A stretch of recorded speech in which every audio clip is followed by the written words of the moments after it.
ఎలా జరిగింది? రైలు కింద తలపెట్టాడు మేడం. Suicide case. ఎవరు చెప్పారు? పబ్లిక్. మీరేమనుకుంటున్నారు? నేను అదే అనుకుంటున్నాను. నిన్నటి నుంచి ఈ రూట్ లో రైలు రోకో జరుగుతుంది. రైలు రోకో జరుగుతుండగా ఈ రూట్ లో ట్రైన్లు వస్తాయా? రావు మేడం. ట్రైన్ రానప్పుడు సూసైడ్ చేసుకునే అవకాశం ఉందా? లేదు మేడం. మరి సూసైడ్ అని మీరు ఎలా కన్ఫర్మ్ చేశారు?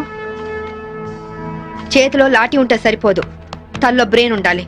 ముందు బాడీని పోస్ట్ మార్టానికి పంపించండి. Yes madam.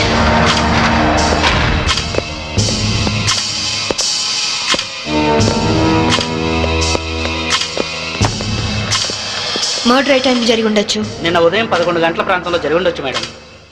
Finger print reports ఏమైనా వచ్చాయా? ఫోరెన్సిక్ రిపోర్ట్స్ వస్తే కానీ తెలియదు మేడం.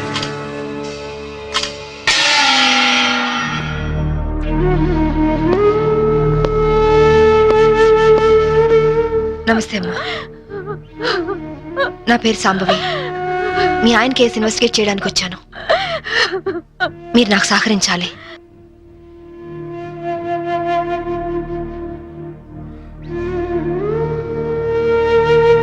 ఆయన నొసటి మధ్య సింధూరం ఉంది. నిన్న ఆంజనేయ స్వామి గుడికి వెళ్ళాడమ్మా. ఆయన ఒక్కరే కాదు, ఇద్దరం కలిసి వెళ్ళావు.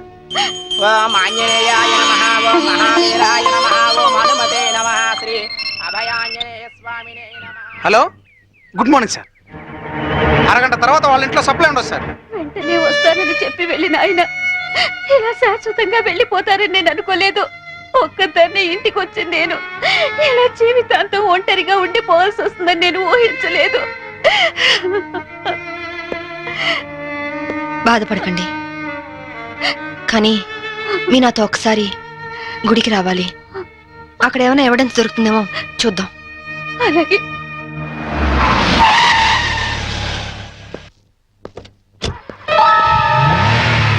గేట్ తాళం తీ. రాత్రి వేసిన తలుపు ఉదయం 5 వరకు తెరవరమ్మా. సరే రండి.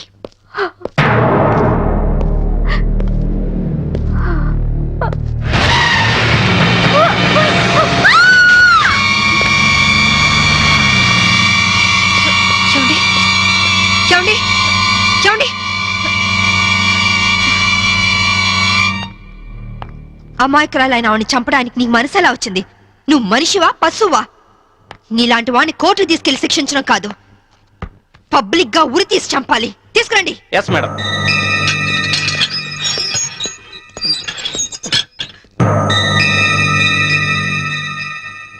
డ్రైవర్ గా నీ ఎక్స్పీరియన్స్ ఎంత ఉండొచ్చు? 20 ఏళ్ళు మేడం. 20 ఏళ్ళు ఎక్స్పీరియన్స్ ఉండి అంత నిర్లక్ష్యంగా నడిపి యాక్సిడెంట్ చేసావంటే నేను నమ్మను. అప్పుడు నేను తాగున్నానమ్మా. ఏం చేస్తున్నానో తెలియని మైకంలో అలా జరిగిపోయిందమ్మా. ఎవరో చేసిన తప్పుకి నువ్వు బలిపశువు కావద్దు. వాళ్ళని శిక్ష నుంచి తప్పించడానికి నేరం నీ మీద వేసుకోవద్దు. నేరం రుజువు అవుతే నీకేం శిక్ష పడుతుందో తెలుసా? ఉరి శిక్ష. తప్పు చేశాక శిక్ష తప్పదుగా మేడం. అవును, తప్పదు. లక్ష్మి, యాండి నువ్వెందుకు వచ్చావు ఇక్కడికి? What happened? Andy brothel case madam. నాకేం తెలీదు, నేనే పాపం చేయలేదండి. తప్పు చేస్తూ దొరికిపోయిన ప్రతి వాళ్ళు చెప్పేది ఇదే. రై, ఏం జరిగిందో నువ్వు చెప్పు. బుద్ధిగడి తిని 1000 రూపాయలు ఇచ్చిన ఐటమ్ తేవిని బుక్ చేసుకున్నాను. సడన్ గా రైడింగ్ జరిగింది, ఇద్దరం దొరికిపోయాం. ఇదంతా కట్టు కదా అమ్మా. వీళ్ళ మాటలు నమ్మొద్దమ్మా. నా భార్య నిప్పు ఇట్లాంటి తప్పు పనులు చచ్చినా చేయదు. ఇదంతా కట్టు కదా. రాత్రంతా నీ భార్యతో గడిపిన వీడు చెప్పేది, రైడ్ చేసి రెడ్ హ్యాండెడ్ గా వీళ్ళిద్దరిని పట్టుకుని ఎస్ఐ చెప్పేది నీ కట్టుకథలా ఉందా? ఖచ్చితంగా ఇది కట్టు కదా. అంటే నేను చెప్పేది కట్టు కదా, వాళ్ళు చెప్పేది కట్టు కదా. నువ్వు చెప్పేది నిజమని ఎలా నమ్మమంటావు? రాత్రంతా నేను నా పిల్ల మా ఇంట్లోనే ఉన్నాం. ఓ, అయితే నిన్న రాత్రి కార్ డ్రైవ్ చేసింది, యాక్సిడెంట్ చేసావని చంపింది నువ్వు కాదన్నమాట. Am I right? చెప్పు, కార్ నడిపింది ఎవరు? ఆ దారుణాన్ని కారణం ఎవరు చెప్పు. ధనరాజు గారి తమ్ముడు బాలరాజేనమ్మా.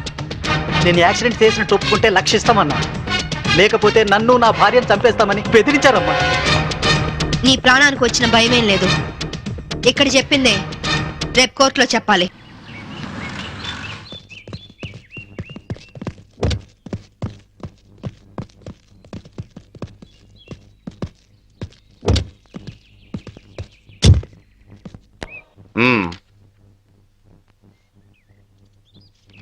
ఆ డ్రైవర్ గాడు నిజం చెప్తే మా తమ్ముడికి శిక్ష ఖాయం. మామూలు శిక్ష కాదండి, ఉరి శిక్ష. హిందీ మే फांसी का सजा बोलते हैं. अब అవును, వాడిని స్టేషన్ లోనే లేపేస్తే అదంత ఈజీ కాదు. నైట్ అంతా శాంభవి వాడే కాపలా ఉంటుంది. అయితే ఇప్పుడెలా? మ్మ్. రేపొద్దున శాంభవి ఇంటికెళ్ళి కోర్టుకెళ్ళే గ్యాప్లో మీరు పోలీస్ స్టేషన్కి వెళ్ళి వాడిని లేపేయండి. ఉడాతో ఉడాతో మ్మ్. ఓకే అన్నా. త్వరగా డ్రైవర్ తీసుకురావయ్యా, కోర్టు టైం అవుతుంది. Yes sir. పదా పదమంటుంటే నేను రాను. నేను మాత్రం కోర్టుకు రాను. ఒకవేళ మీరు నన్ను బలవంతంగా తీసుకెళ్ళినా బండి తోలేని ధనరాజు తమ్ముడు అని చెప్పను. నేను తోలేనని ఒప్పుకుంటాను. నిన్న మేడం అడిగితే సాక్ష్యం చెప్తా అన్నావు. చెబితే వాళ్ళు నన్ను చంపేస్తారు. రేయ్, చెప్పకపోతే నేను చంపుతా. చెప్తావా లేదా? నేను చెప్పను. చెప్పా రాస్కెల్. అబ్బా! అబ్బా! అయ్యో! అబ్బా! చెప్తావా లేదా? రేయ్, చెప్పరా? అయ్యో! అబ్బా! చెప్పరా? రేయ్, కొట్టొద్దు. చెప్తావా లేదా? అబ్బా! చెప్తావా లేదా? రేయ్. అబ్బా!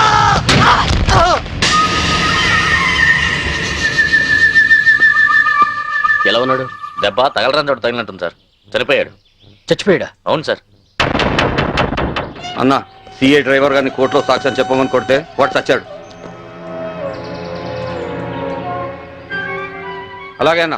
పోలీసులు నశించాలి! పోలీసులు నశించాలి! పోలీసులు నశించాలి! పోలీసులు నశించాలి! పోలీసులు నశించాలి! పోలీసులు నశించాలి! ACP Shambhavi down down! ACP Shambhavi down down! ACP Shambhavi down down! ACP order order. What is this nonsense? ఎవరు మీరు? వీళ్ళంతా ఈ కేసుకు సంబంధించిన వాళ్ళే యువరానర్. అవును సార్, ముద్దాయిగా బోన్లో నిలబడ్డది మా తమ్ముడే. కానీ ఇప్పుడు నిలబడాల్సింది వాడు కాదు, ఈ ఏసీపీ శాంభవి.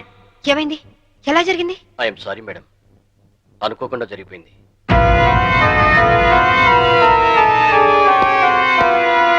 ఏమిటి మీరు అనేది? నిజం సార్, కోర్టుకు వచ్చి సాక్ష్యం చెప్పాల్సిన మా వాడిని కాటికెళ్ళేలా చేసింది ఈ ఏసీపీ. మీరేమైనా చెప్పదలుచుకుంటే బోన్లోకి వచ్చి చెప్పండి. పోలీసు మామూలు ఇవ్వడం లేదన్న కోపంతో నీతిగా వ్యాపారాలు చేసుకునే మా మీద ఈ ఏసీపీ ఎప్పటి నుంచో కక్ష కట్టింది సార్. యాక్సిడెంట్ చేసిన మా డ్రైవరు తప్పు చేసింది తానేని ఒప్పుకొని లొంగిపోయినా వినకుండా మా అన్నయ్యని ఎలాగైనా ఈ కేసులో ఇరికించాలని చూస్తాం సార్. యాక్సిడెంట్ చేసింది మా తమ్ముడేనని కోర్టులో తప్పుడు సాక్ష్యం చెప్పమని మా డ్రైవర్ ను కోరింది. విశ్వాసపాత్రుడైన వాడు చెప్పనన్నందుకు లాఠీలతో కొట్టించి చంపించింది. యువరానర్, అతను చెప్పేది పచ్చి నిజం. పోలీసుల దౌర్జన్యానికి, అరాచకానికి ఈ లాకప్ డెత్ నిలువుటద్దం లాంటిది. ఇలాంటి సంఘటన మళ్ళీ మళ్ళీ రిపీట్ కాకుండా ఉండాలంటే ఈ డ్రైవర్ సావుకు కారణమైన ఏసీపీ శాంభవిని, ఆ స్టేషన్ సిఐని సస్పెండ్ చేసి కఠినంగా శిక్షించాల్సిందిగా కోర్టు వారిని కోరుతున్నాను. That's all your honour. ఏసీపీ గారు, what is your explanation? Vigilance officer భార్యను చంపింది బాలరాజే అని చెప్పడానికి ఈ డ్రైవరే సాక్ష్యం. ఆ డ్రైవర్ ఇప్పుడు శవంగా మారాడు కదా, సాక్షి ఎలా చెప్తాడు? ఈవిడకు మెంటలెక్కింది సార్.